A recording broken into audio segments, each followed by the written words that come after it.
A go chia obibia the radio say go so tell say the obibia say no don't be no o Akro Life now we sang fully on YouTube channel no so then Akro Life GH so then and my be subscribe in YouTube channel and my no send fully on Facebook Akro Life am and any chire Akropong Old Salem Akropong Old Salem when e ko hu gate you was Salem to krumo acha papa wa tine kopa na so Salem to krum gate be kai niame bebre one e ko hu gate kitwe e wo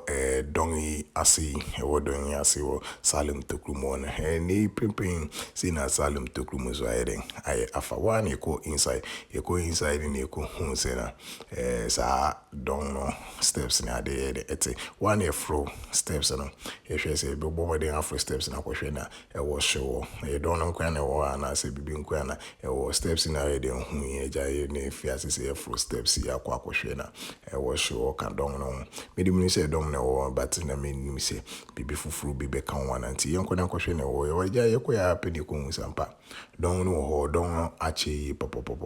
don ne don ache pop wa ko Salem tete Salem be kai sa don wa na me sampu na ko hwe gate na me ti a gate ya mama kai kan obo blom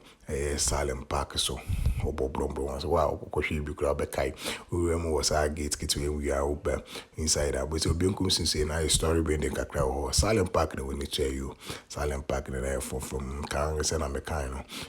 ra ya kwamna wanyan baby call ene ayete make darling unpefu bibiri ona bu ya kwesi unpefu bibiri ya boboro ha papa me do ma me kai papa ene ye de ni chire Akropong Old Salem wona ye de yen to back ni ye de ekofa ye be peso bia be subscribe in YouTube channel you amai na wasan follow on Facebook Akro Life you be bia se merendo bia o hwe Akro Life GH YouTube